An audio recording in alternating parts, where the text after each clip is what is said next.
Boa noite, gente. Vamos iniciar a aula de hoje. Gostaria de dizer que nós estamos com 17 pessoas na sala. Agradecer a Kemily por ter feito essa ponte aí e ter enviado as mensagens para o pessoal. Obrigado, viu, Kemily? De Mais nada, uma professor, vez. disponha. Como de praxe, vamos recapitular alguns pontos importantes da aula anterior, né, que é sempre bom para refrescar a memória. E aí, na medida do possível, eu vou admitindo as pessoas que vão entrando, né? Então, nós falamos na aula passada sobre a seção 3.4, sistemas de responsabilidade. Fizemos um link aí quanto à questão das relações de consumo. Vimos que a relação de consumo nós temos aí, em tese, três atores principais, os sujeitos do consumo, que é o fornecedor. Sem o fornecedor, eu não tenho esse início de relação de consumo. Nós temos o consumidor, propriamente dito, que é considerado pela legislação empresarial como aquele que adquire produto ou prestação de serviço para uso seu, uso próprio ou de familiar, né? Também conhecido como destinatário final. Nós temos aí o consumidor por equiparação, que nós vimos lá no caso da empregada doméstica. Ela se utilizou de um produto não adquirido por ela, propriamente dito, mas que, pelo exercício da sua atividade, ela acabou sofrendo algum tipo de prejuízo, que tecnicamente... Boa noite, Gabriela. Depois a Kemily quer conversar com você em particular, viu, Gabriela? Ok. Eu não quero nada, não. Você não me bota no fogo, não. Professor que tá querendo aí, eu nada. Depois conversamos, viu, Gabriela? Tá bom, professor. Mas, enfim, Você tá querendo lançar um fogo no parquinho, professor, para movimentar sua aula, hein, seu Sandro? É só brincadeira, vocês sabem disso. Eu não tenho esse objetivo jamais. Eu sei, eu tô brincando.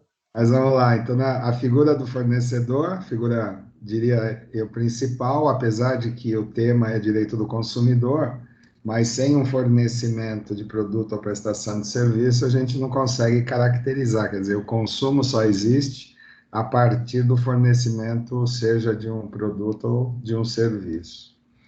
E temos lá a figura do consumidor por equiparação, que, como eu disse, reforço, age no processo de relação de consumo, sofrendo algum tipo de dano, prejuízo, que tecnicamente nós falamos que é prejuízo em seu patrimônio jurídico, né? Seja ele o seu patrimônio econômico, seja ele estético, seja ele de imagem, moral, enfim, né? Mas o consumidor por equiparação também entra no rol desses sujeitos da relação de consumo, que caracteriza aí justamente os principais sujeitos do direito do consumidor. Em havendo essa relação entre esses sujeitos, o amparo vem justamente do Código de Defesa do Consumidor, né, que nós comentamos na aula passada. Caso isso não se configure, aí o amparo legal sobrecai sobre o Código Civil propriamente dito também, tá? Nessa relação de consumo, vocês precisam anotar aí justamente os sujeitos, né? Quais são os sujeitos? Fornecedor, consumidor propriamente dito e o consumidor por equiparação. Além de dois elementos fundamentais que pode caracterizar por um ou por outro, que é o produto em si ou a prestação de serviço, tá? Então, esses 5 elementos, eles fazem parte do rol das relações de consumo, tá? Falamos um pouco sobre a questão do Código Civil e da violação do direito alheio, né? Então, sempre que houver provação de prejuízo, né, haverá um direito alheio sendo violado, tá? seja por descumprimento de um contrato ou por ação ou por omissão, né, extracontratual. Falamos um pouquinho sobre a responsabilidade subjetiva, teoria da culpa, né? Lembro mais uma vez a vocês que culpa não há intenção de provocar prejuízo, por isso que ele é culpa, né, e não dolo. Então, a responsabilidade subjetiva, ela se dá quando aquele que causou o prejuízo ou ato, como diz a legislação, ato ilícito, atingir o resultado do ato em si, em razão de intenção ou não intenção, sendo obrigado a parte que prejudicar a outra, né, a indenizar caso se prove essa sua responsabilidade. Aí nós falamos no caso do acidente de ônibus, o motorista, que é um representante de uma empresa de transporte, subjetivamente, caso ele concretize, né, por dolo ou culpa, algum prejuízo aos passageiros, enfim, e for provado isso, ele passa a ser responsabilizado a arcar com os prejuízos de forma subjetiva. Ao contrário da responsabilidade objetiva, que tem uma outra teoria, chamada teoria do risco, no caso, se comprovado, né, esse acidente, haverá aí, objetivamente, a empresa de transporte arcará com esse prejuízo. Então, subjetivo, quem provocou o acidente, seja por intenção ou não, e objetivamente, a outra ponta, que significa quem é o empregador desse motorista de ônibus, que vai ser responsabilizado a pagar legalmente por esse prejuízo, tá? Mais uma vez falamos de responsabilidade pelo fato, né, ou pelo defeito do produto ou serviço, né? Gostaria muito de relembrar vocês e pedir, vou retornar a pedir para vocês anotarem, né? Se anotaram, relembrarem a respeito de como é que se caracteriza o vício e como é que se caracteriza o defeito, tá? Então, nós reforçamos esse entendimento de que o defeito, ele provoca danos colaterais. Essas duas palavras precisam estar aí no caderno de vocês. E o que são danos colaterais? É aquele que extrapola o dano econômico.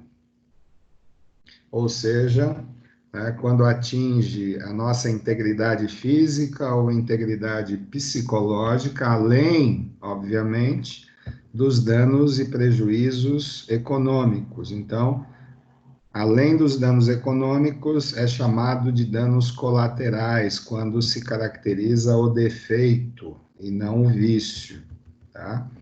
Então, isso eu vou tentar, de alguma forma, buscar que vocês se lembrem isso na avaliação, tá? E a responsabilidade por vício, que reforço, né, é a proteção, o amparo apenas econômico, não ocasionando danos colaterais, tá? Dano econômico não se configura como danos colaterais. Escrevam isso, não se esqueçam. Falamos sobre quais os modelos de defeito, ou as modalidades de defeito, né? Defeito por concepção, que é gerado desde a sua criação, né? De projeto, de formulação, ou até mesmo quando o aspecto de design, né? Configuração desse produto, ele realmente ele gera, né? Desde da sua origem, um problema futuro.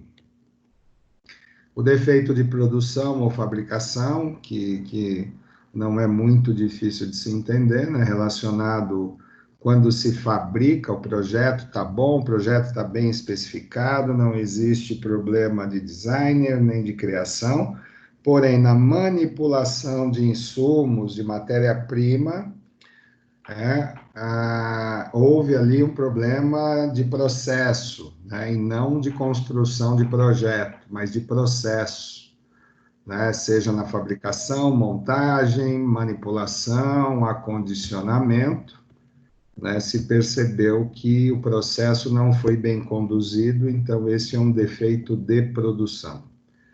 Tá? A característica de cada um deles é constatado pelo agente público, aquele que vai julgar o ato ou fato, né? Então, existe aí no regramento jurídico essas características que vão dar segurança para esse agente público poder definir se é um defeito de criação, se veio lá da origem ou foi no momento da manipulação ou no momento da comercialização, né? E o terceiro defeito, modelo de defeito, é o defeito de informação ou comercialização.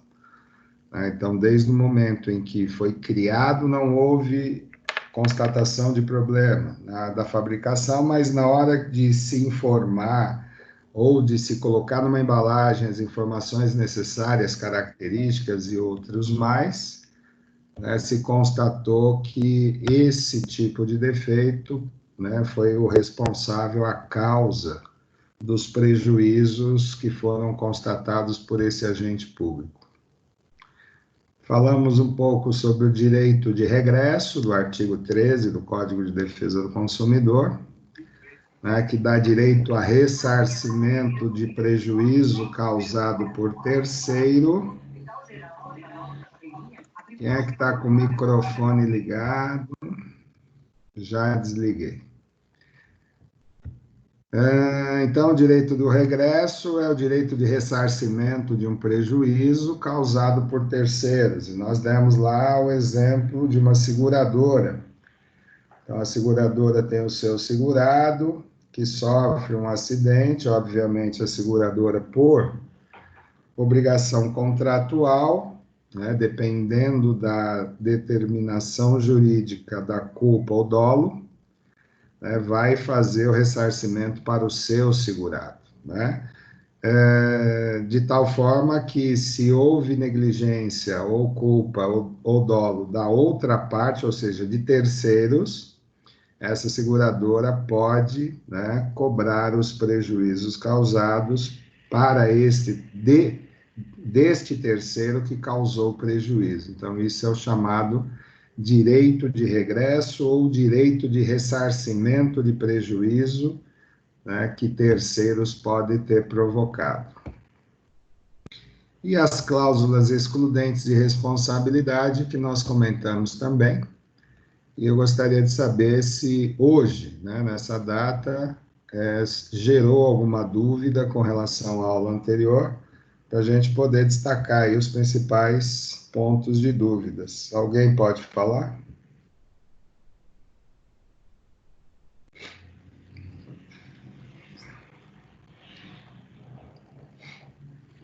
Dou-lhe uma. Dou-lhe duas.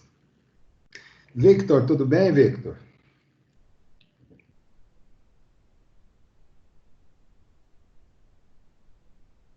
Alexia? Não estou fazendo, não estou fazendo chamada não, viu, gente? Só quero a participação de vocês. Alexia, consegue responder? Está tudo tranquilo? Tudo. Alisson?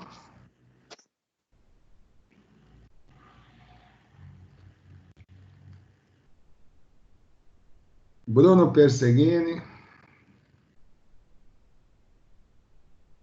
Tranquilo, professor. Tranquilo? Obrigado. Tranquilo. Leovani, tranquilo?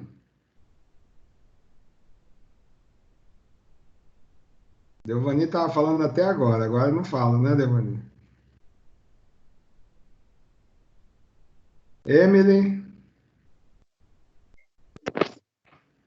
Emily ou eu? Emily, né?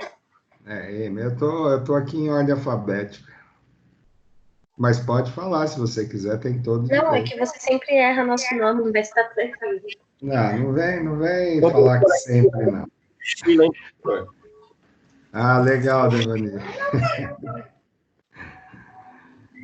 É porque eu tô com o microfone aqui desligado, que tá muito barulho aqui. Entendi.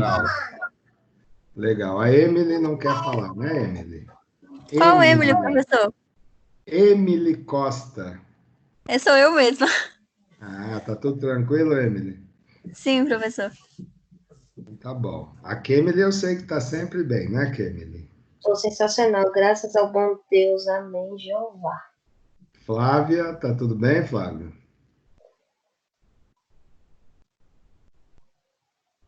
Gabriela?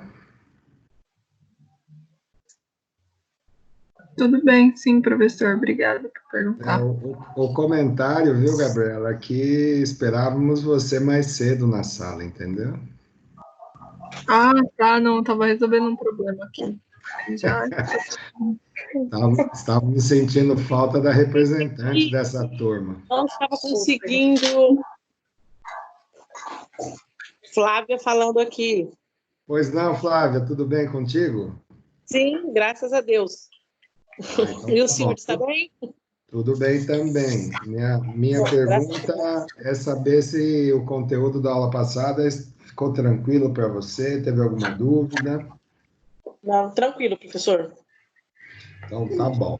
Sempre que Ô, professor. sempre que quiser participar, por favor, viu? Fica à vontade. Ô, Pois não, professor, Márcia, tudo bem? eu estou e você. Tudo bem. O senhor falou algo aí no início do... O senhor pode repetir aquela parte lá de uma coisa que não é igual a outra? Eu não captei direito do começo que Dano estava econômico, explicando. não é? Não, Isso mesmo. Eu como é me perdi. Você pode repetir? Tá, então qual é o ponto, Emily, que você disse? Dano Acho que é econômico. o dano econômico, que ele não é configurado como danos colaterais. Ah, entendi. Entendi. É isso, Márcia, que É, você... isso aí. Eu fiquei confusa. Eu inverti aqui. Então presta atenção. Tá. O vício, né, ele é uma propriedade econômica, propriedade jurídica econômica, ok? Então, eu caracterizo o vício quando eu sofro um prejuízo de ordem econômica. Na legislação empresarial, essa propriedade econômica não é considerada como danos colaterais. E o que é caracterizado como danos colaterais? São aqueles prejuízos ou danos, né, na minha integridade física ou na minha integridade psicológica. Por isso que defeito é um vício agregado de danos colaterais. Entendeu, Márcio? Peraí, defeito é o vício agregado o quê? Há danos colaterais. Ou no palavreado chulo, desgraça. Como é que é? Como é que é? Ou no palavreado chulo, o dano colateral poderia se ver muito bem como uma desgraça extra que aconteceria fora o seu prejuízo por conta do problema vulgo. Eita, rapaz. Eita cacete, agora foi Eita, rápido, hein? rapaz. Bichinho Segura, pegou o calma, pau. respira. É o Matheus, né, Matheus? Ele engatou e foi, né? Aí também difícil. Não, É que ele é veja só. muito Não, eu entendi o que professor, ele aí falou. se Agora ele fala entendi, muito sim. rápido, eu não entendo o grau, Não, porque ele é sei. muito culto, entendeu? Então, Aham. Você é bom, olha Márcio. só, viu, Márcio? Sim. Independentemente da forma, né, que se diz o conteúdo, né, o Matheus ele não está errado, é apenas as palavras que muitas vezes não representam tecnicamente aquilo que é, né? Mas, de qualquer forma, todo e qualquer prejuízo, ele traz um certo desconforto para todos nós, né?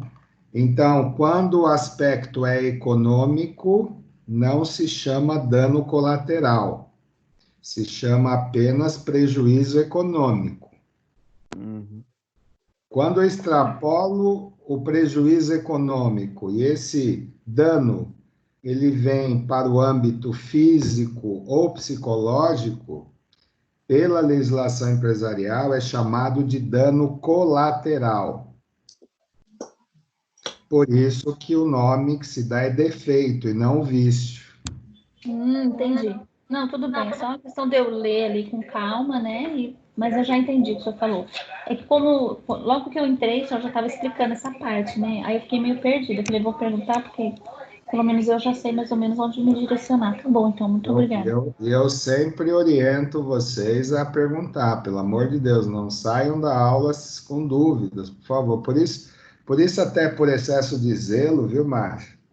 Eu prefiro, nesse começo de aula, fazer uma recapitulação rápida, né, do conteúdo anterior, para justamente dúvidas que devem surgir depois da aula, enfim, né?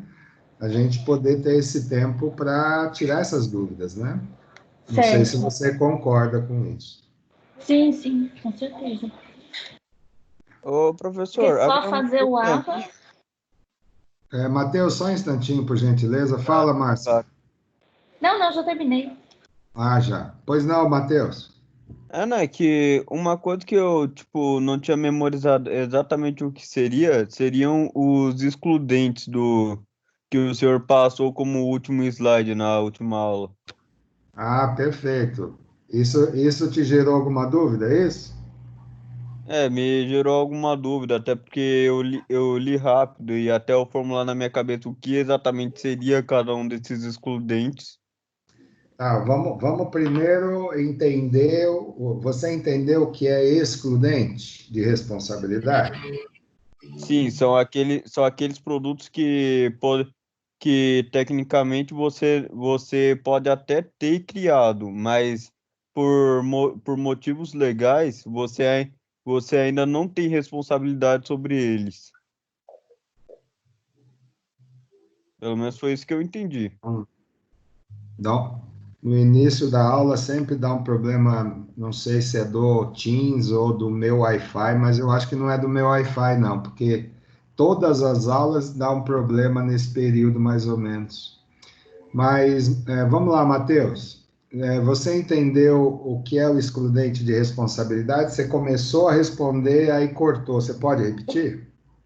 Eu disse que seria, até onde eu entendi, seria algo que você pode até ter criado o produto ou serviço, mas que por motivos legais você ainda não tem completa responsabilidade sobre ele. E foi isso, pelo menos, o que eu entendi e o que eu peguei por um dos exemplos de excludente que você colocou lá, falava sobre um produto que a sua empresa poderia ter criado, mas ainda não lançou no mercado a patente. Isso. Vamos lá. Então, Aí eu tomei muito como exemplo um protótipo. tá, vamos devagar e vamos tentar melhorar esse entendimento. Quando você fala algo que, vamos substituir isso por uma ação, tá? Então, uma ação, ela não se constitui em dano, tá? Então, quem são os agentes dessa ação, tá?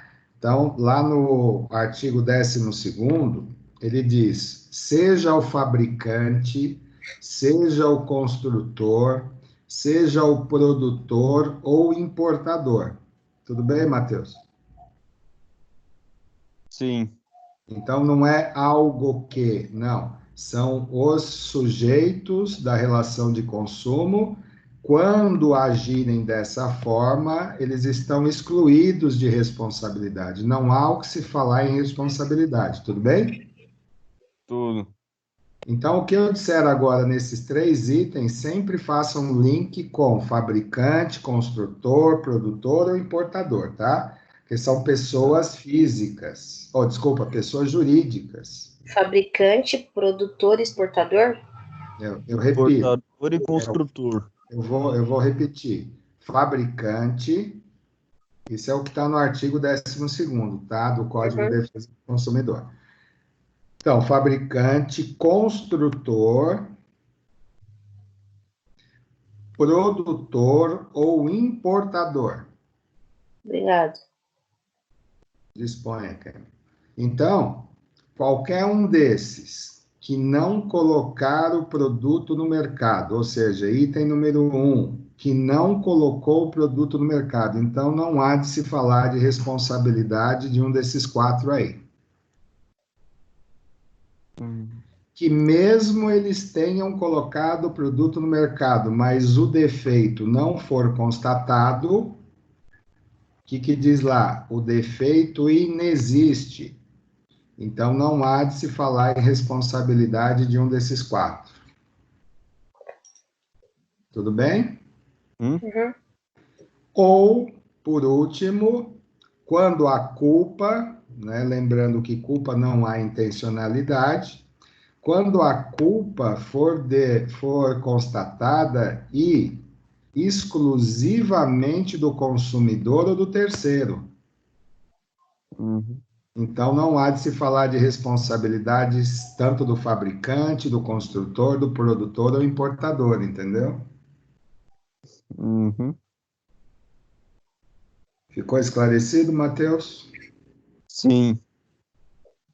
Então, a responsabilidade, por isso que o nome é responsabilidade civil. Nós podemos caracterizar tanto para uma pessoa física como para uma pessoa jurídica. Então, são agentes que agem causando ou não prejuízo ao patrimônio jurídico. E que nesses 3 casos, não há de se falar em responsabilidade civil dessa pessoa jurídica, no caso.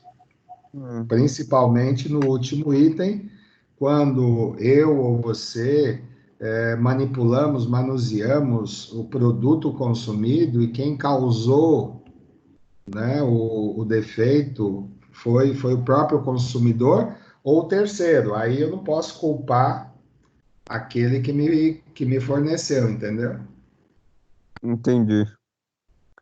Mas No sempre. caso desse terceiro aí, eu acho que o melhor exemplo seria um brinquedo para criança que ela usou errado e acabou se machucando, por exemplo. Sim, ou não necessariamente ser da família, mas agregado, entendeu? Que esteja no seu ambiente também, ele pode ser considerado. Você viu o caso da empregada doméstica, que não tinha parentesco nenhum com a patroa, porém exercendo atividade econômica, a atividade profissional. Uhum. Mas todos esses exemplos cabem nisso que você falou também. Uhum. Entendeu agora? Entendi. Então tá bom. Alguém mais, pessoal, por favor, se manifeste. Leonardo, tudo bem? Hector, Lucas, a Tranquilo, Márcia já professor. falou? Pois não, senhor Hector. Tranquilo, tranquilo. Hoje o senhor deu uma atrasadinha, né, senhor? Eu dei, professor. Ixi, culpadaço hoje aí. Acabei atrasando para entrar aí, mas Eu cheguei a tempo. vou ver essa palavra, ocupadaço. O Seria com culpadaço. 2 S's ou com C cedilha, senhor Hector? Eu escrevo com C cedilha. Agora, se tá certo. Aí eu Depende do teclado, né, parceiro? Depende do bom humor, né, Hector? Então, é isso aí. Mas é brincadeira só para a gente quebrar um pouco desse É gelo. nóis. É zoeirinha também. Só pra quebrar o gelo. Essa aqui não perde uma. É porque a gente aprendeu isso com o professor Rock, né? Que vira e mexe, Rock. ele dava umas, ele só falava só pra quebrar o gelo. É, né? Só pra descontrair. Vamos deixar os detalhes sórdidos. Vamos lá, deixa eu compartilhar com vocês um slide de hoje. Vamos lá. Hoje eu quero a participação maciça de vocês, hein? Menos da Kemily, do Hector, né? E mais de quem? Mais do Victor? Não precisa. Não, só. E da Márcia também. A Márcia sempre fala também. Márcia, né? Tá certo. Senão Então, fica chato, né, professor? Só os mesmos, né? Ficar quieto, né? eu gosto da participação de vocês sabem disso. Quem é que estava falando?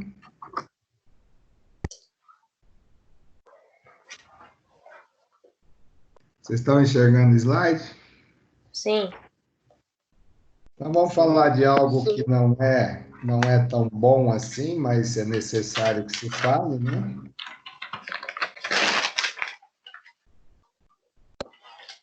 Emily, por favor, Oi, desculpa. fecha o áudio, por gentileza. Então, gente, vamos falar de algo que não é tão assim bom, no sentido da trajetória profissional de uma empresa, né? A trajetória corporativa, que é falar sobre falência, né? Então, no campo da administração de empresas, mais do que talvez outras áreas do conhecimento, desde da concepção de um negócio, desde o início desse empreendimento, quer dizer, não se espera de forma alguma que esse empreendimento chegue a passar por crises, ou enfim, mesmo sabendo das dificuldades alheias, né, à vontade dos empresários, nós também sabemos que, numa visão macroeconômica, tudo aquilo que, vamos dizer assim, no ambiente externo provoca situações, né, de reflexão, de replanejamento, né? Os empresários sabem que não dependem só deles ou da vontade deles a eficiência, a eficácia e a efetividade de qualquer negócio no mercado. Existem aí variáveis que precisam ser observadas e que para um negócio realmente se manter no mercado e se tornar competitivo, essas variáveis elas são de fundamental importância no planejamento estratégico de qualquer negócio. Primeiro elemento de fundamental importância e preocupação é a manutenção de clientes. Primeiro se prospecta clientes, se cria uma identidade institucional com esses clientes, justamente com o objetivo de mantê-los comprando aquele produto ou utilizando da prestação de serviço. Porém, nós também somos conscientes de que esses clientes, eles têm percepções diferentes, eles têm interesses diferentes, e além disso, também sabemos que, né, hoje os produtos, né, estão cada vez mais parecidos, a concorrência cada vez mais acirrada, e dentro desse cenário competitivo, a manutenção de clientes se torna aí um ponto estratégico para as empresas, né? Se analisarmos do ponto de vista administrativo a lei da oferta e da procura, e mais ainda em tempos de crise, nós, né, vemos o quanto as empresas precisam ser resilientes e, além disso, serem estratégicas para a manutenção desses clientes. Temas como fidelização do cliente, comportamento do consumidor, que é na área de mercadologia, são pontos também fundamentais para essa manutenção desse negócio. Segundo elemento também importante nesse processo é a concorrência. Como eu disse, cada vez mais os concorrentes estão chegando, estão querendo o seu market share, né, a sua fatia de mercado, procurando justamente incomodar aqueles que já estão posicionados, inclusive dificultando aqueles que estão recém-chegados no mercado. Então, a concorrência também, dentro do planejamento estratégico, é um foco extremamente sensível, né, e de observação dos gestores empresariais, né? Terceiro elemento também, fornecedor. Quem não obtiver uma carteira de fornecimento capaz de suprir essas necessidades, muito se fala de comprometimento em prazos de entrega, comprometimento com qualidade de produto, e tudo isso também impacta na permanência desse negócio no mercado. Enfim, o que eu estou fazendo com vocês nada mais do que uma revisão muito simplória de maior parte dos conteúdos que vocês já tiveram ao longo desses 5 semestres na área de administração, né? Então, o movimento competitivo das organizações associado aos fatores de sucesso e insucesso de qualquer negócio depende muito do modelo de gestão utilizado, da forma com que vocês estão se preparando hoje para se tornarem gestores lá na frente e ter essa visão ampla, né, do que significa um plano de negócios ou um negócio propriamente dito. Só que chega um determinado momento em que as empresas, elas são tão pressionadas pelo mercado, como eu disse, cliente, fornecedor e assim por diante. E o outro fator também de observação, agora analisando de uma forma microambiental, são os recursos humanos existentes nas empresas, os produtos que são manipulados, produzidos, fabricados, a qualidade dessa mão de obra, a competência dessa mão de obra e de que forma que essa mão de obra vai fazer essa empresa impulsionar para se manter competitiva para o mercado externo. Então, de todos esses elementos que eu falei para vocês agora, e repito de forma bem simplória, porque vocês já devem pelo menos ter o conhecimento maior sobre isso, chega um momento que as empresas não aguentam, né, essa pressão e passam por momentos econômicos sérios, né? Então, dentro do conteúdo de direito empresarial, nós temos o Estado, né, que é o órgão máximo regulador vamos dizer assim, das regras, né? É o órgão de regulação que cria as regras de conduta coletiva. Só que chega um determinado momento que as empresas não aguentam e acabam sucumbindo, né? E quando uma empresa sucumbe, né, ela tem que tomar algumas decisões, né? E uma delas é a falência, né? Então não dá para não dá para se continuar o negócio sem ter, né, condições econômicas para poder sustentar, quer dizer, todas os seus compromissos, né? Sejam eles em termos internos, salários e outros reflexos, e os seus compromissos externos com o fornecedor, enfim, né? E com os encargos que as empresas têm que pagar. Então, chega um momento que a empresa precisa tomar uma decisão, e uma das decisões, né, tomadas está justamente nessa unidade 4, seção 4.1 e 4.2, que é a falência. Até pouco tempo atrás, né, de 1 ou 2 décadas atrás, as empresas não tinham muito para onde correr, né?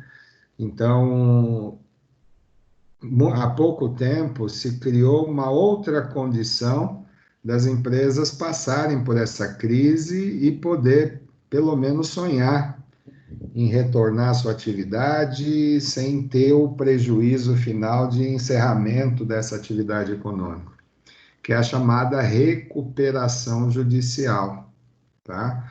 Então, é mais um ingrediente de incentivo do Estado, porque, ao contrário do que muitos pensam, né, a ideia parece que é sempre, se não tem condições, encerra, fale e dá lugar para outro. Não é bem assim, né? Existem alternativas que as empresas podem utilizar para não ter o seu sonho de negócio extinto, né, a partir da primeira crise. Enfim, existem aí alguns elementos que podem dar uma sobrevida a um negócio que, naquele momento ou de algum tempo, vem passando por uma crise. Até aqui, pessoal, ficou claro para você esse preâmbulo, esse início de conversa sobre esses temas? Sim ou não? Sim.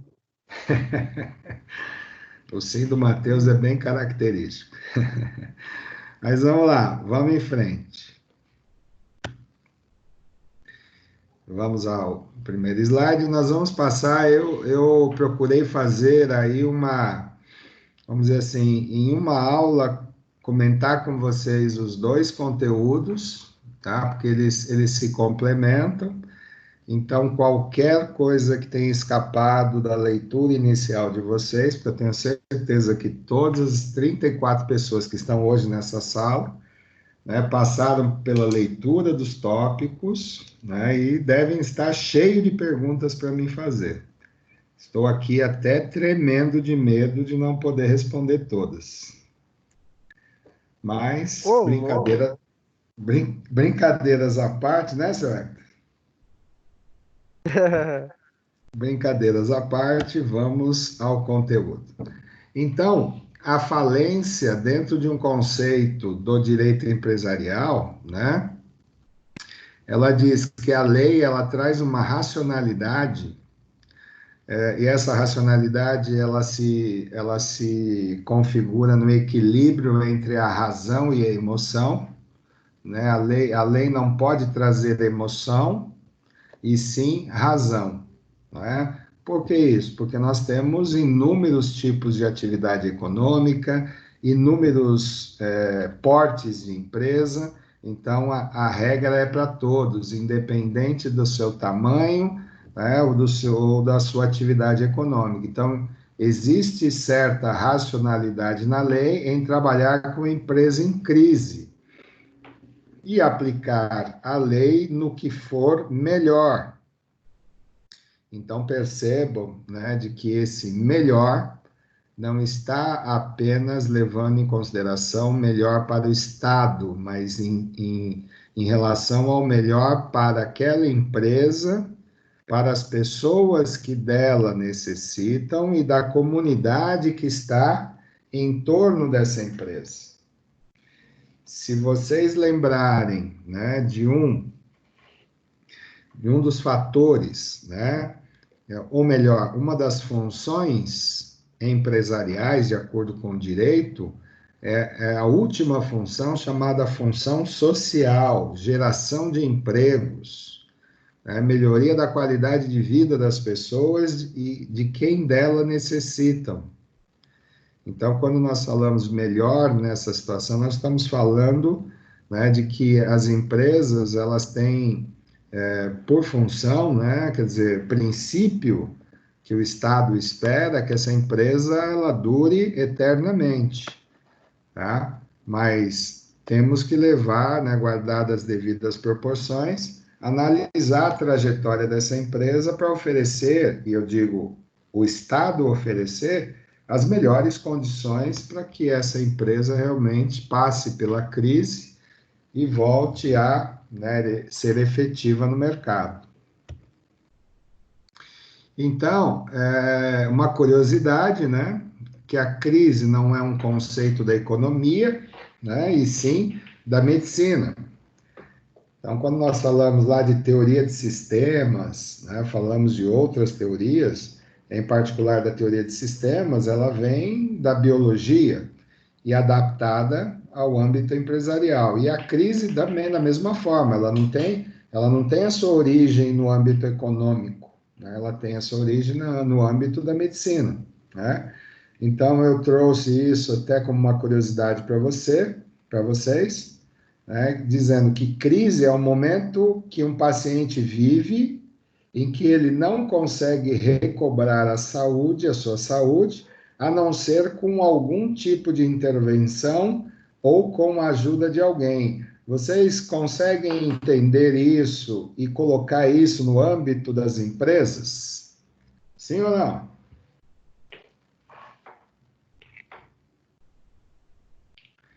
Sim ou não?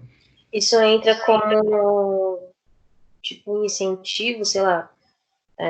Se eu te der isso, você pode alcançar isso e você tem um retorno para mim, talvez, sei lá. Porque você está incentivando com que a empresa continue ali, do que fechar, não é? Nesse sentido. Sim, isso faz parte desse contexto. Mais alguém gostaria de comentar? No caso aí, não seria quando uma empresa, para poder se salvar, ela busca novos investidores, ou quem sabe até conselhos de uma consultoria de BI? Também, né? Tá tudo.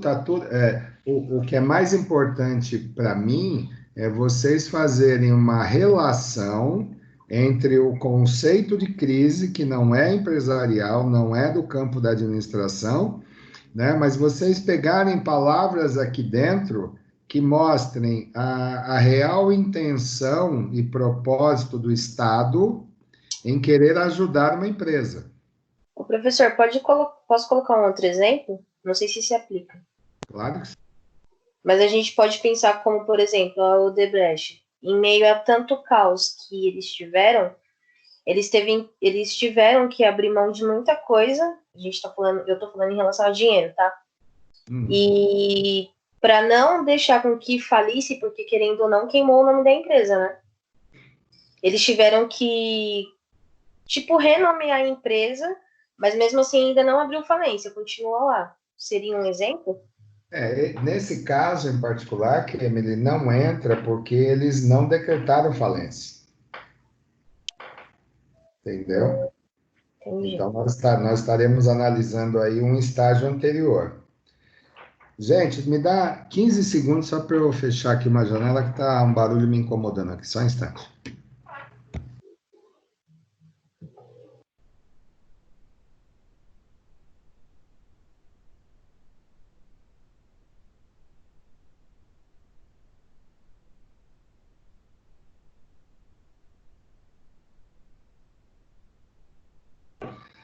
Oi, peço desculpas, mas é que o carro do gás vem passar justo agora. Vocês conseguem ouvir, não? Não. Sim! Para você ver, Matheus, tem horas, parece que marcou hora comigo e com vocês, viu? Mas eu tô com todas as janelas fechadas só para evitar esse tipo de dissabor com vocês, tá? Mas vamos lá. Vamos lá. Momento que um paciente vive e que não consegue recobrar a sua saúde. Então, a gente pode substituir essa frase inteira por uma empresa passando por um processo de crise e que sozinha, por conta e risco, não consegue recobrar sua saúde. Qual seria a sua saúde? Financeira. Tá? A não ser, e aí vem o propósito, né? Porque às vezes o nome ele é muito duro, é um nome que causa medo, né? Vocês querem ver uma coisa? Vocês já ouviram falar em demissão por justa causa? Sim. Sim. Isso não causa um certo pânico, muitas vezes, quando eu ouço isso? Sim. Sim. Mas se nós analisarmos, né, de uma forma um pouco mais técnica e menos emocional, nós passamos a entender que este tipo, né, essa modalidade de rescisão, por exemplo, ela só existe quando há um ato grave, concorda? Sim. Porém, isso precisa ser reconhecido por ambas as partes e não por uma parte só. E a falência é da mesma forma. Quando você ouve falar, a empresa entrou com falência, parece que a empresa morreu. E não é bem assim, né? Então, vírgula, a não ser com algum tipo de intervenção ou com a ajuda de alguém. E aí eu faço uma provocação para vocês. Para alguém ajudar, não há necessidade de um pedido? Sim. Com certeza. E para que haja o pedido, eu preciso ter a iniciativa daquele que está com problema? Sim. Sim. Então, aí está o mote da questão da falência. Se a minha empresa está passando por dificuldades financeiras, eu vou buscar intervenção de quem possa me ajudar. E o Estado cria recursos, cria condições e você só não aproveita se você não tiver vontade ou recurso, ou até melhor, não tiver visão de longo prazo a ponto de poder solicitar essa ajuda. Entenderam? Mas que não há essa situação de, não tem para onde correr. Tem bastante. Professor, isso você se refere a toda empresa que entra nesse estado de falência. Todas as empresas, né? Todas as empresas que por um motivo ou outro não conseguem cumprir com seus compromissos, vai precisar tomar uma decisão, Hector. Aham. A decisão legal existe. Entendeu? Uhum. Agora, nós também sabemos que existem outras, né, saídas ilícitas. Nós sabemos disso. Sim. Mas o importante é que vocês, né, quando se tornarem gestores ou até proprietários do próprio negócio, saber que num momento de crise em que você perdeu o fôlego, não vê luz do fim do túnel, procurar, né, conhecer quais são as suas alternativas. Por quê? Porque no caso da recuperação, né, nessa recuperação chamada recuperação judicial, é o Estado que vai prover recurso para que as empresas tenham pelo menos uma alternativa de retorno para o mercado. Ô, professor, posso dar um exemplo com relação a isso? É só finalizando, Matheus. Tá. Seja do tamanho do sacrifício que tiverem que correr, entendeu? Ou escolher. Pois não, Matheus? Não, é que eu vendo esse conceito aí, eu lembrei do exemplo, né, da falecida já empresa da minha família, que fabricava, né, secadores e sopradores para pet shops, né, que trabalhavam com produtos de banho e tosa em geral, mas principalmente os secadores e sopradores que eram a vaca leiteira deles.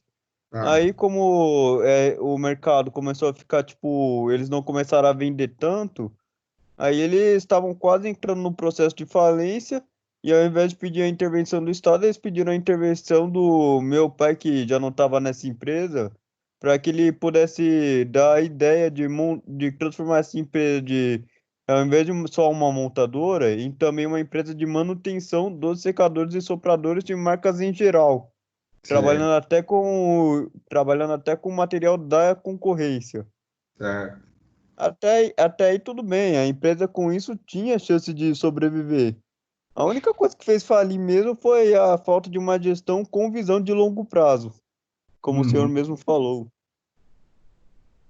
Que mesmo conforme isso, eles deixaram a desejar na hora de administrar tudo.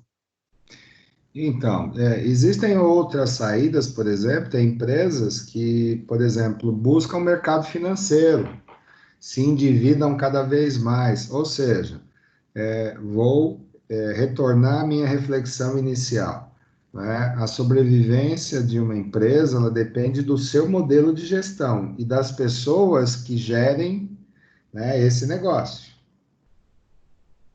Por isso que vocês estão, né, sendo treinados, academicamente falando, para justamente quando tiverem condições de decidir sobre qualquer contencioso, vocês possam lembrar das diversas técnicas que vocês aprenderam para poder sustentar qualquer decisão de vocês. Porque dentro do processo administrativo, né, não se administra nada, isso é uma frase chavão dentro da administração. Não se administra nada que não se possa controlar. E quando o controle foge das suas mãos, aí é a hora da gente saber quem é o administrador de empresa. Entendeu, Matheus? Entendi. Tudo bem? O Hector ia falar alguma coisa, Hector? Eu vi você acionando o microfone. Não, tranquilo. Restante dos alunos, tudo bem, pessoal? Tudo. Show de bola. Professor, só uma dúvida. Pois não. Essa recuperação judicial, ela tem algum prazo? A recuperação? Isso. Então, vamos aguardar mais um pouquinho, Vitor? Ok. Vamos em frente. A aplicabilidade da falência, tá? Então, se eu posso configurar a falência no direito empresarial, se eu estiver enquadrado em um desses 4 aspectos, né? Seja ele econômico, quando eu percebo e consigo comprovar isso, a contabilidade, ela é o elemento fundamental, né, de provação dessa situação financeira da empresa, né, e consigo mostrar que a retração dos negócios causou uma crise econômica na minha empresa, né? E econômico não significa apenas dinheiro, ela tem a ver com a saúde do negócio em si, né? Estamos falando dos custos envolvidos. A segunda é o financeiro propriamente dito, né? Falta de dinheiro para honrar os compromissos, né? Então, eu tenho aquela parte sensível que eu disse para vocês, são as variáveis externas e internas, né? Então, não tem dinheiro para pagar salário, o salário está atrasado, não tem dinheiro para pagar os fornecedores, não tem dinheiro, por exemplo, para poder pagar as minhas obrigações quanto aos aspectos municipais, estaduais e federais, encargos, taxações, né? E falta de crédito no mercado, onde eu não consigo reciprocidade no mercado financeiro, por exemplo, ou garantias, né, credibilidade no mercado a ponto de alguém investir no curto ou médio prazo, né, e não me cobrando isso. Então, esses são os 4 aspectos, né, que se aplica, né, o direito de falência. Caso se configure a crise, ou seja, dentro daqueles 4 aspectos, né, e não haja condições de superá-la, há 2 possibilidades. Então, quando a crise for sanável, o que é a crise ser sanável? Quando o gestor do negócio, ele percebe que se ele tiver uma certa ajuda, né, ele consegue superar esse tipo de crise, né, e consiga comprovar isso, aí entra no processo de recuperação judicial. Quando a crise for insanável, ou seja, não existe condições alguma, seja do Estado, seja do mercado financeiro ou de credibilidade no mercado, aí não tem jeito, pessoal. Aí entra-se com pedido de falência, tá? Então, são essas 2 possibilidades quando uma empresa realmente passa por uma crise, tá? Para vocês verem que o nome crise, ele é muito mais abrangente do que aquilo que nós ouvimos ou falamos, né, no nosso senso comum, na nossa vida privada. A crise realmente ela impacta, né, na recuperação de um negócio que pode ser, por exemplo, cinquentenário, pode ter empresas de séculos de vida, né, passando por essas situações. Mas quando se vê aquela luz no fim do túnel, onde eu consiga provar, né, matematicamente que há possibilidade de recuperação, o próprio nome já vem, né, em amparo a essa empresa, lembrando que esses gestores terão que fazer seus sacrifícios, né? Enfim, né? Mas sonhando em justamente recuperar o nome, credibilidade, a sua parte econômica, financeira, enfim, né? Conseguindo ver uma visão de longo prazo, que é o que a gente espera de um bom administrador, né? Tendo essa condição de poder trabalhar nesse sentido, né? Ou, quando não, aí tem situações em que não há condições alguma, e aí vem o caso da falência. Então, a origem do direito familiar, tá? Então, eu estou usando o verbo no passado, né? Era aplicado a qualquer tipo de devedor, mesmo quem não exercia atividade econômica. Se o comerciante não conseguia pagar os credores, nós tínhamos uma palavra muito ruim, chamada bancarrota, usada por muitos e muitos anos, né, como forma de representar uma empresa realmente, vamos dizer assim, com recuperação insanável. Seguindo, a regra alimentar, né, esse é o termo técnico, tratava como conduta desonesta e não como algo indesejável. Então, se utilizava a situação de intencionalidade, de que a conduta desonesta, né, era a conduta original, a conduta criada muitas vezes pelo empresário para poder não continuar com o próprio negócio. Realmente uma visão era extremamente tradicionalista, né? E a ideia do direito falimentar, a ideia da falência, tinha a ideia de castigo, né? Então, a ideia era castigar o comerciante que não honrava seus compromissos.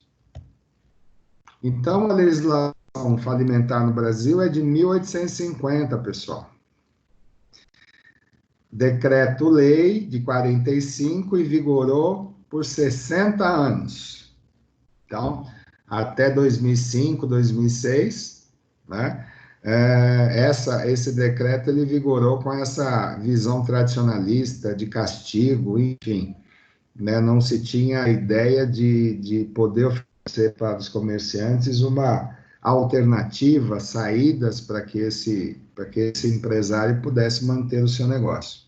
Falava-se que a concordata era um instituto ultrapassado, era uma forma de tratar o comerciante de forma ultrapassada, e que a lei era punitiva, e era mesmo, né? Aumento do prazo para pagar as dívidas, né? E carecia de regras, de instrumentos jurídicos para aplicar o princípio da preservação da empresa, né? Lembrando lá do princípio de continuidade de qualquer empresa, né? Então, o princípio da preservação do negócio. Lembrando que esse negócio gera empregos e tem uma função muito maior do que simplesmente ter fins lucrativos no Brasil. Em 1990, né, então essas informações eu trouxe aí complementando aquilo que está lá no livro, tá? Em 1990, nós tivemos um projeto de lei que não caminhou no Congresso, não houve interesse dos congressistas, tá? Em buscar novas alternativas. Então, percebam, né? Desde 1945, vem se procurando reformar essa legislação falimentar. E em 2005, né, quando as companhias aéreas estavam em crise, né, e isso fez com que o projeto de lei de 1990 acabasse sendo aprovado. Não sei se vocês já ouviram falar numa palavra, né, chamada lobby. Então, o lobby, ele é uma pressão junto aos congressistas, uma pressão diplomática, né, buscando aprovação de projetos de lei, aprovação de leis que favoreçam determinados grupos econômicos. E as companhias aéreas sempre tiveram um lobby muito pesado, um lobby bem consistente, a ponto de que os congressistas observarem, né, se as companhias aéreas entrassem em falência, como é que o Brasil iria sobreviver. E foi quando, em 2005, houve-se por bem, né, aprovar esse projeto de lei, que vem desde 1990 e que somente em 2005 se deu conta da sua importância. Em 2005, a lei, né, 11.101, ela foi criada e promulgada, e eu coloquei um trecho, né, evitar que os credores tenham prejuízo. Credores é a parte que está sendo prejudicada na relação de consumo, né, possibilitando a todos estes receberem do devedor insolvente. Insolvente, né, coloquei aí um asterisco, né, aquele que não tem meios para pagar o que deve, uma quantia proporcional ao seu crédito. substituindo a concordata, que era um termo pesado, punitivo, pela recuperação judicial e extrajudicial, tá? Ou seja, por meio de decisão de juiz ou por meio de acordos que não precisaram ou não precisavam chegar, né, até a justiça propriamente dita, né? Então, recuperação judicial quando eu tenho a intermediação, mediação de um juiz para decidir. E a extrajudicial é um, vamos dizer assim, um parâmetro antes, uma etapa antes de se ajuizar qualquer processo. Então, a recuperação judicial é uma ação que serve para, preste atenção na palavra, reorganizar a empresa e tentar superar a crise dela. Vou usar o exemplo do Matheus, né? Tem muitas empresas, por exemplo, que ao se constatar um problema econômico, financeiro, de confiança, ou seja, outro exemplo dentro daqueles 4 aspectos, percebe que é a própria gestão da empresa que não está conseguindo, né? O que se faz com isso? Muda a gestão, né? Procura-se outros profissionais a fim de buscar soluções alternativas, criativas, para poder sair daquela situação. Tudo bem, Matheus, usar o seu exemplo? Sim. Né? E promover a preservação da empresa, levando em consideração o próprio princípio de preservação, né? Sua função social, que é o último princípio, e o estímulo justamente econômico, né, dessa manutenção do negócio. Então, vejam, saímos de uma filosofia extremamente punitiva, tradicional, né, onde o comerciante era sempre a parte culpada da situação, para termos agora uma situação um pouco mais flexível, né, onde eu posso buscar estímulos para poder, né, reorganizar, como a própria palavra diz lá em cima, né, reorganizar a empresa e tentar superar esse momento que as empresas estão passando. Exceções à lei de falência, tá? Então, empresas que não, aliás, atividades econômicas que não entram na lei de falência. Empresa pública e sociedade de economia mista, instituição financeira pública ou privada, cooperativas. Então, aí vocês têm, né, uma série de tipos de atividade econômica que não entram na lei de falência. Quais são os requisitos, né, o pressuposto básico para que uma empresa consiga entrar com pedido de recuperação, né? Estar no exercício regular de suas atividades há mais de 2 anos, tá?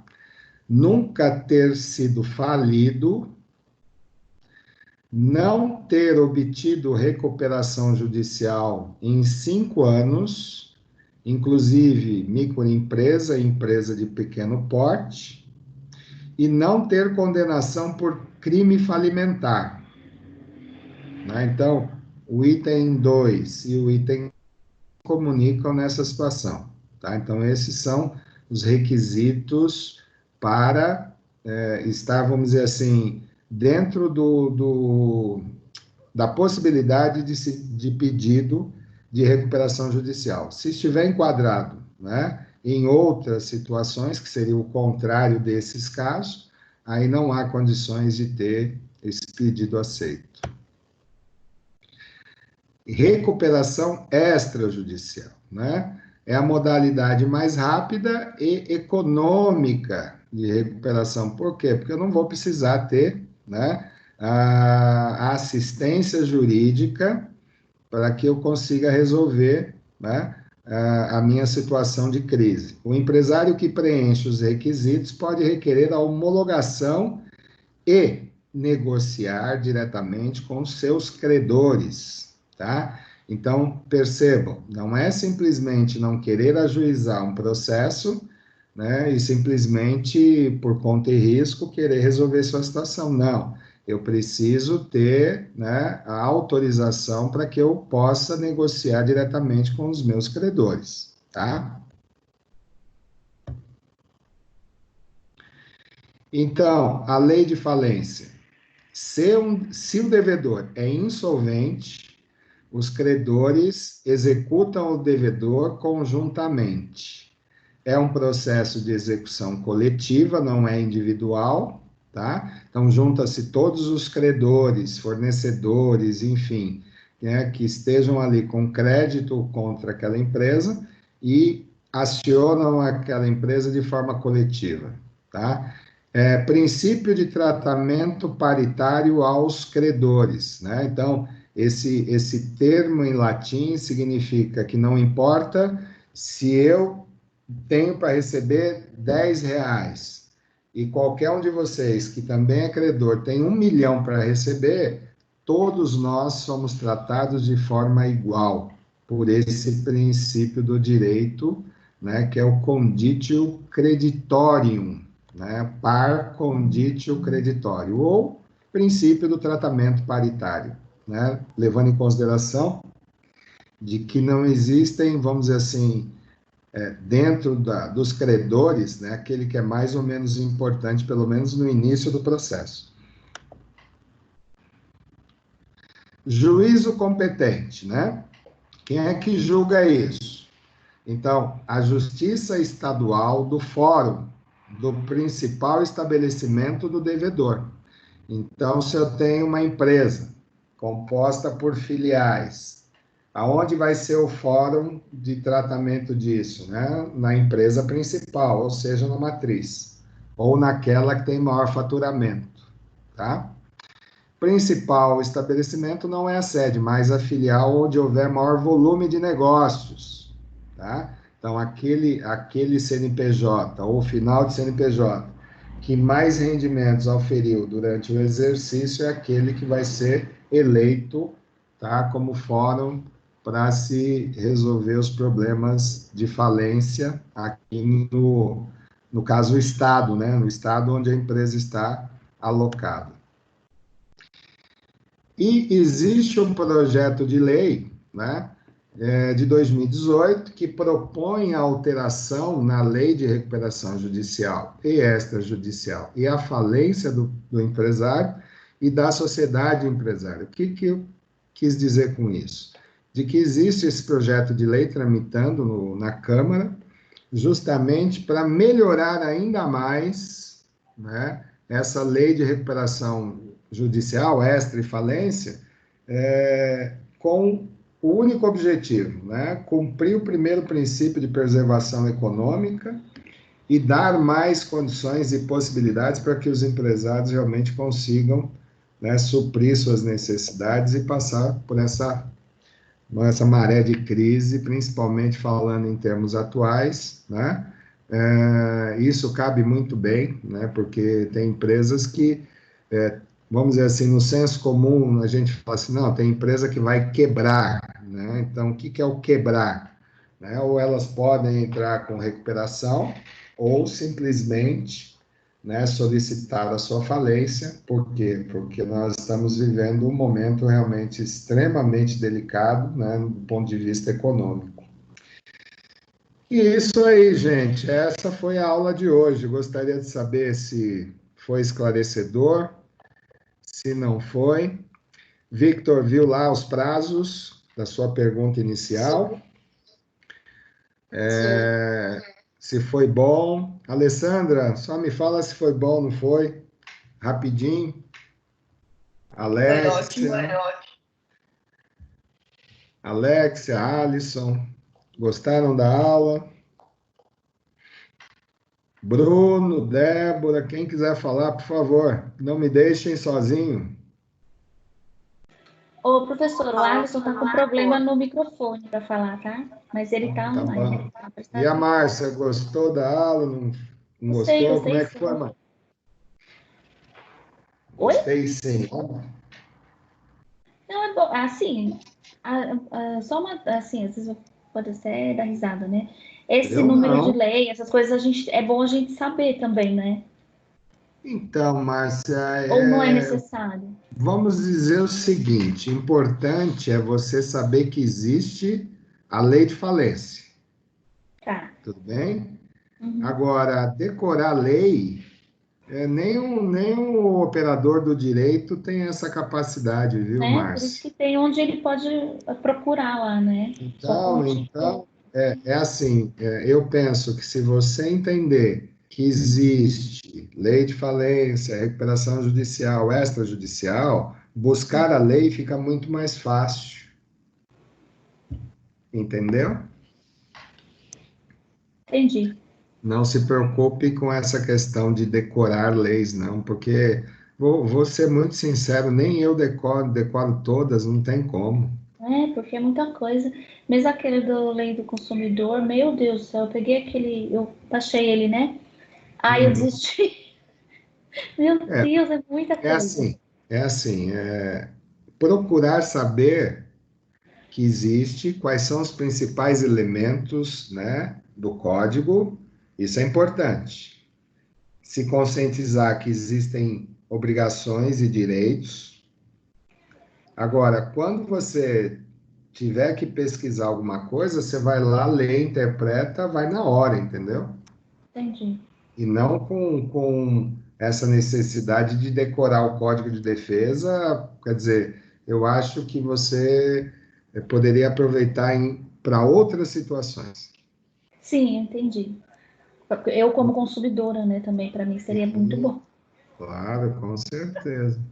Bruno, Débora, Deuvani, Emily. Professor, Pois a não, aula Débora. foi bem esclarecedora. Muito obrigado. Eu fico muito contente com esses feedbacks, viu? Obrigado mesmo. Delvanir, Emily, Flávia, Gabriela. E aí, foi legal? Perfeito. Ô, professor, como sempre, excelente aula, professor. Muito obrigado aí. Eu que Foi ótimo, agradeço. professor. Obrigado, gente. Pode falar, Gabriela. Eu não sei se tem muito a ver com essa questão de falência ou não, mas, por exemplo, se uma pequena empresa, uma empresa familiar, por exemplo, eles decidem que não querem mais atuar nesse ramo, e não quer dizer que eles não tenham condições de seguir, mas só que eles não querem mesmo. Eles querem fechar a empresa. Nesse caso, eles não poderiam declarar falência, né? Só teriam que fechar mesmo o CNPJ normal. Aí seria encerramento, porque lembra que eu te falei que a justiça vai querer documentos? Sim. Então, é nesses documentos que haverá comprovação de crise, né? Como nós falamos aqui, a crise econômica, financeira, seja lá o que for, entendeu? Tipo, no caso, a empresa não tá, vamos supor que a empresa não tá gerando um lucro, mas não que esteja também trazendo um prejuízo, entendeu? É só que, aí nesse caso, é só um encerramento mesmo. Aí não é caso de falência, é caso de encerramento, entendeu? Ah, tá bom, entendi. Aí se fala dar baixa no CNPJ. Ah, entendi, muito obrigada. Nada, disponha. Flávia, queria falar alguma coisa, Flávia?